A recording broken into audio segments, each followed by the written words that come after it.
Good morning विद्यार्थी मित्रांनो. आज आपण अंदाजपत्रकाला कायदेमंडळाची मान्यता ह्या मुद्द्याच्या संदर्भात चर्चा करणार आहोत. तर विद्यार्थी मित्रांनो, लोकशाही शासन पद्धतीमध्ये सरकारला कायदेमंडळाच्या संमतीशिवाय कोणताही कर लादता येत नाही किंवा एकही पैसा खर्च करता येत नाही. अर्थ मंत्रालयाने निर्माण केलेल्या अंदाजपत्रकाला कायदेमंडळाची मंजुरी घ्यावी लागते. राष्ट्रपतीच्या शिफारसीने अंदाजपत्रक हे संसदेमध्ये मांडले जाते. भारतामध्ये अंदाजपत्रकाला मंजुरी मिळताना काही अवस्थांमधून जावे लागते. त्या प्रामुख्याने 5 अवस्था आहेत. तर त्या 5ही अवस्था आपण क्रमाक्रमाने बघणार आहोत. तर सर्वप्रथम आपण पहिली अवस्था नंबर 1, कायदेमंडळात अंदाजपत्रक मांडणे. तर विद्यार्थी मित्रांनो, अंदाजपत्रके अधिवेशनाची सुरुवात ही फेब्रुवारी महिन्यामध्ये होते. संसदेला 2 प्रकारची अंदाजपत्रके सादर केली जातात. ते म्हणजे सामान्य अंदाजपत्रक आणि दुसरं म्हणजे रेल्वे अंदाजपत्रक. लोकसभेमध्ये सामान्य अंदाजपत्रक अर्थमंत्र्याकडून राष्ट्रपतीच्या शिफारसीने फेब्रुवारी महिन्याच्या शेवटच्या दिवशी मांडले जाते. रेल्वे मंत्रालयाकडून रेल्वे अंदाजपत्रक सामान्य अंदाजपत्रकाच्या अगोदर काही दिवस मांडले जाते. लोकसभेमध्ये अंदाजपत्रक मांडताना अर्थमंत्री अंदाजपत्रकीय भाषण देतो.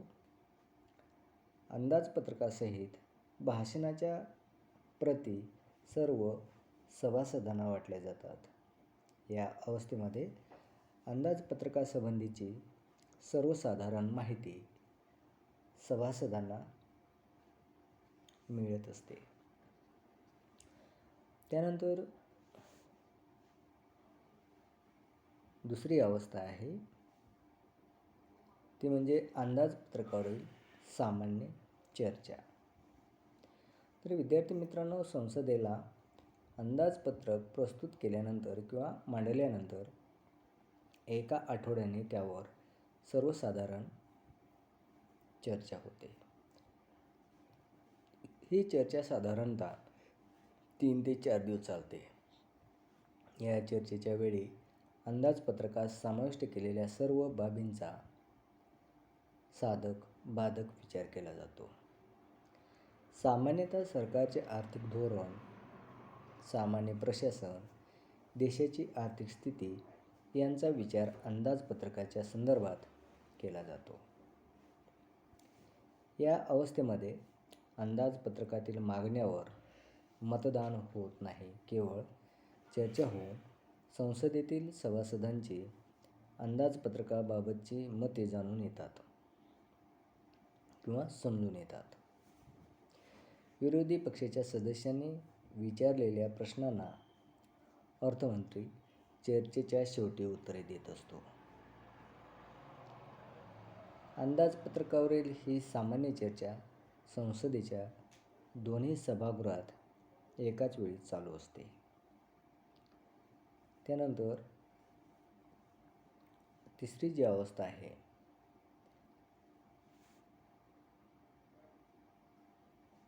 ती म्हणजे अनुदानासंबंधी मागण्यावर मतदान.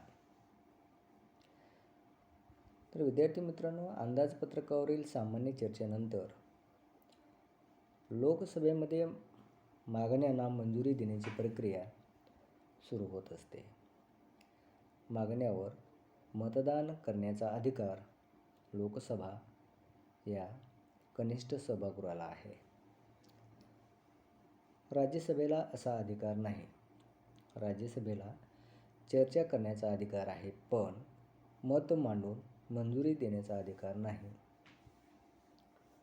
लोकसभेमध्ये प्रत्येक खात्याच्या खर्चासंबंधी जी मागणी येते तिला मंजुरी देण्यात येते. प्रत्येक मागणी चर्चेस व मतास टाकतेवेळी संबंधित मंत्री छोटेसे भाषण करतो आणि विरोधी पक्ष अशावेळी टीकेद्वारे आपले मत मांडित असतो. या अवस्थेत 3 प्रकारचे कपात प्रस्ताव मांडले जातात. त्याची माहिती आपण क्रमवारपणे बघूयात.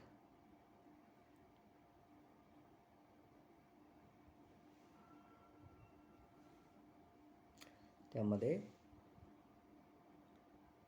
जे क्रमांक आहेत ते म्हणजे निधी संबंधी कपात. विरोधी पक्षाकडून याबाबत मागणी केलेल्या रकमेमध्ये 1 रुपया कपात करावी असा प्रस्ताव मांडला जातो. या प्रस्तावाचा उद्देश असा असतो की एखाद्या खात्याच्या आर्थिक धोरणावर टीका करून सविस्तर चर्चा घडवून आणणे होय. त्यानंतर ब क्रमांक आहे काटकसरी संबंधी कपात. ह्या मुद्द्यामध्ये मागणी केलेल्या रकमेमधून काही विशिष्ट रक्कम कमी केली जावी असा प्रस्ताव मांडला जातो. खर्चामध्ये काटकसर सुचविणे हा मुख्य उद्देश या प्रस्तावाचा असतो. त्यानंतर शेवटचा क्रमांक क आहे, तो म्हणजे प्रतीक कपात. यामध्ये मागणी केलेल्या रकमेमधून 100 रुपये कमी करण्यात यावेत असा प्रस्ताव मांडून सरकारचे लक्ष विशिष्ट प्रश्नाकडे आकृष्ट करणे हा उद्देश ठेवला जातो. या प्रस्तावाच्या चर्चेच्या वेळी सरकार आपली बाजू मांडित असते आणि विरोधी पक्ष सरकारी धोरणावर कडक टीका करीत असते.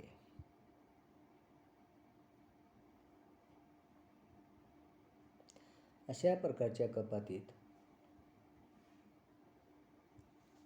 म्हणजेच कपाती प्रस्तावावर चर्चा झाल्यानंतर संबंधित मंत्री हा प्रश्नांची उत्तरे देतो व मांडलेले कपात प्रस्ताव मागे घेण्याची विनंती करतो. सामान्यतः विरोधी पक्षांनी असे प्रस्ताव मांडलेले असल्यामुळे ते परत घेतले जात नाहीत. त्यामुळे त्यावर मतदान घेतले जाते आणि सत्तारूढ पक्षाच्या बहुमताने ते प्रस्ताव मान्य होतात. चर्चेनंतर लोकसभेमध्ये मागण्यावर मतदान घेण्यात येते. बहुमताने मागणी मंजूर झाली की तिचे रूपांतर अनुदानात होते. अनुदानविषयक मागण्या मंजूर करण्यासाठी 26 दिवस दिले जातात. प्रत्येक मागणीवर मतदान घेण्यासाठी ठराविक वेळ दिला जातो, परंतु शेवटच्या दिवशी उरलेल्या सर्व मागण्यांवर चर्चा न होताच मतदान घेतले जाते. त्यामुळेच लोकसभेला खर्चावर नियंत्रण ठेवणे अशक्य होते. एक महत्त्वाची बाब अशी आहे की लोकसभा एखाद्या मागणीतील कपात करेल किंवा एखादी मागणी नाकारू शकेल, पण कोणत्याही मागणीत वाढ करू शकत नाही. तर विद्यार्थी मित्रांनो, एक महत्त्वाचा प्रश्न आहे आणि तो तुम्हाला परीक्षेला विचारला जाऊ शकतो तो म्हणजे भारतात सामान्य अंदाजपत्रकामध्ये 109 मागण्या असतात. त्यापैकी 103 मागण्या नागरी खर्चाच्या आणि 6 मागण्या ह्या संरक्षण खर्चाच्या असतात.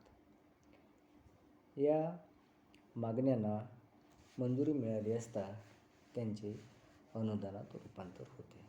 तर ह्या मागण्या ज्या आहेत ह्या लक्षात ठेवा. यापैकी कोणताही प्रश्न तुम्हाला विचारला जाऊ शकेल. ओके. ह्यानंतर आपण भारताचा जो संचित निधी आहे या संदर्भातील माहिती बघूयात. अंदाजपत्रकातील या संचित निधीच्या भागावर संसदेत चर्चा करण्यात येते, परंतु त्यावर मतदान घेतले जात नाही. राष्ट्रपती, लोकसभा व राज्यसभा या सभागृहाचे अध्यक्ष व उपाध्यक्ष, सरन्यायाधीश व इतर न्यायाधीश तसेच महानियंत्रक, महालेखापरीक्षक यांचे वेतन, पेन्शन याबाबत चर्चा, राष्ट्रीय कर्जाबाबतचे खर्च या सर्वांचा समावेश संचित निधीत केला जातो. याबाबत संसदेला कपात किंवा बदल करता येत नाही. मात्र अशा खर्चाबाबत संसदेला भर टाकता येते. सभागृहाला या खर्चाबाबत मतदानाचा अधिकार दिला नाही, कारण हा संचित निधीचा खर्च कायम स्वरूपाचा असतो. त्यात बदल करण्याची गरज भासत नाही किंवा त्यावर मतदान घेण्यातही वेळ घालविणे योग्य नाही. त्यानंतर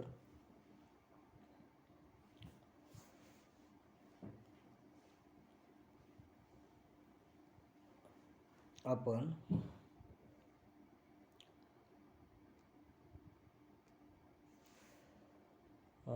चौथा जो क्रमांक आहे त्या संदर्भात चर्चा करूयात. नियोजन विधेयकावर चर्चा व त्यास मंजुरी.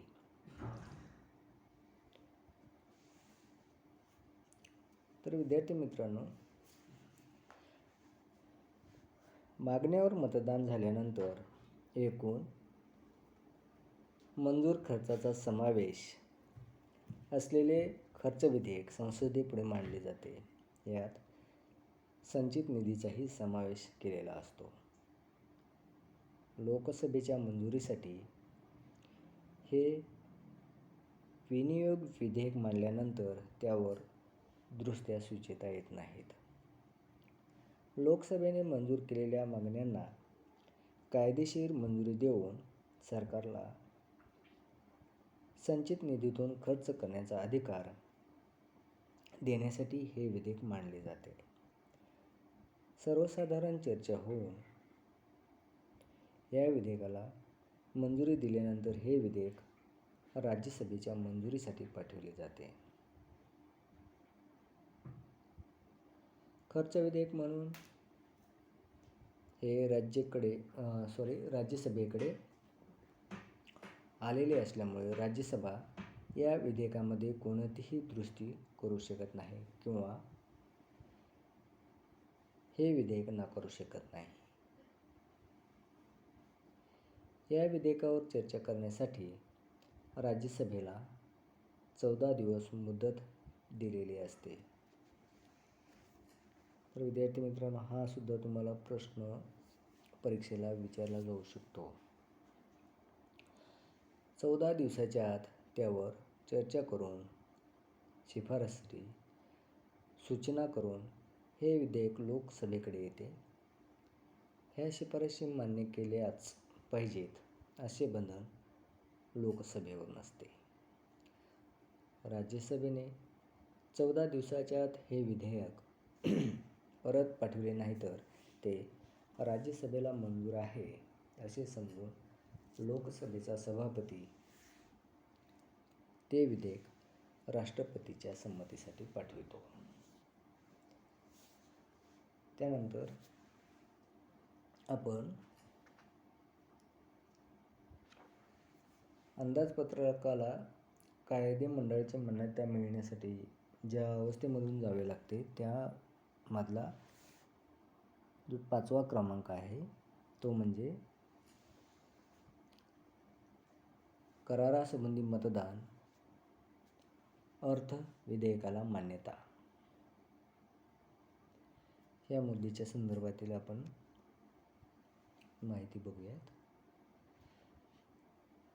सरकारी खर्चाची पूर्तता करण्यासाठी लागणाऱ्या रकमेची तरतूद करू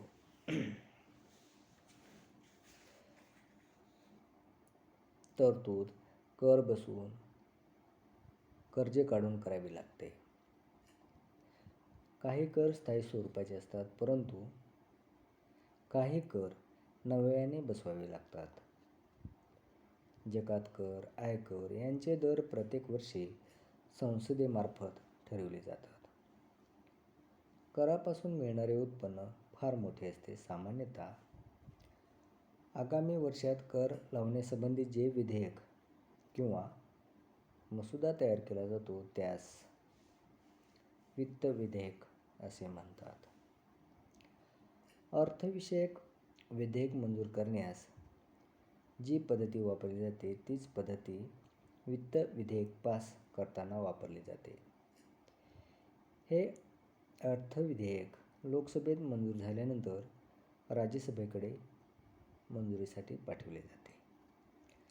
राज्यसभेतून हे विधेयक मंजूर होऊन 14 दिवसाच्या आत येते.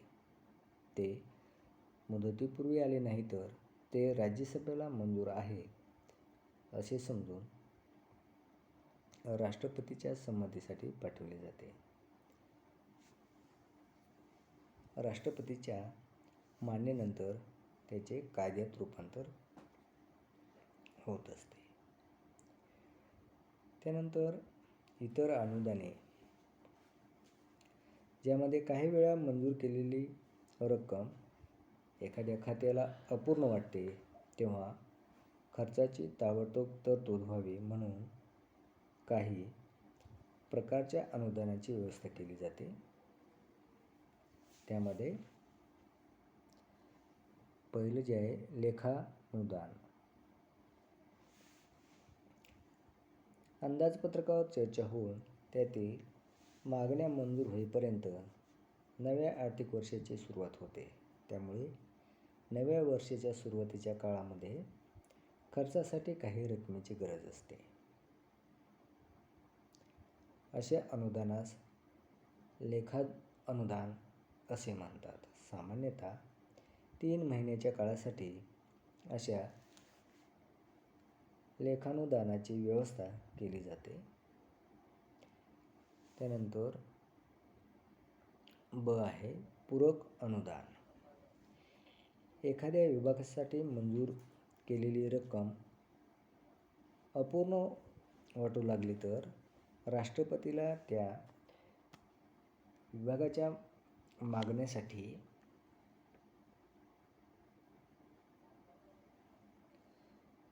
पूरक अंदाजपत्रक संसदेपुढे मांडता येते.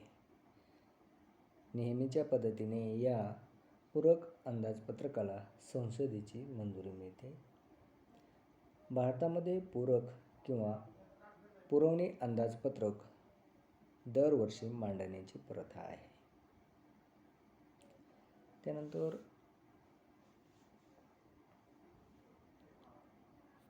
क प्रत्ययानुदान आणि प्रतिकानुदान. तर विद्यार्थी मित्रांनो, जेव्हा एखाद्या कार्याची सविस्तर माहिती ही अर्थसंकल्पात देणे आवश्यक असते तेव्हा प्रत्ययानुदान निर्माण केले जाते. तसेच विशिष्ट कार्यासाठी निश्चित स्वरूपाची अनुदान पद्धती व कार्यपद्धती निर्माण केली जाते. त्यास प्रतिकानुदान असे म्हणतात. ह्या दोन्ही पद्धती विशिष्ट रकमेच्या मागण्या संसदेकडून मंजूर करून घेतल्या जातात. आणि शेवटचा जो क्रमांक आहे डी झाले ड आहे भविष्य निधी. तर विद्यार्थी मित्रांनो, भविष्य निधीची निर्मिती करून अकस्मात म्हणजेच अचानक निर्माण होणाऱ्या खर्चांची तरतूद केली जाते. संसद राष्ट्रपतीकडे हा भविष्य निधी देते. त्यातूनच राष्ट्रपती रकमा खर्च करीत असतो व नंतर अधिवेशन सुरू झाले म्हणजेच संसदेकडून त्यास मंजुरी घ्यावी लागते.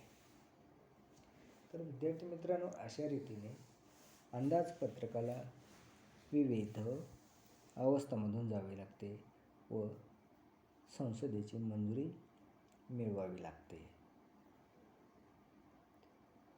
अंदाजपत्रकाला एकदा संसदेची मंजुरी मिळाल्यानंतर शासनाला जमा खर्चाचे अधिकार प्राप्त होतात. तर विद्यार्थी मित्रांनो, आज आपण इथे थांबूयात. पुढील लेक्चरमध्ये आपण अंदाजपत्रकाची अंमलबजावणी या मुद्द्याच्या संदर्भातील माहिती बघणार आहोत.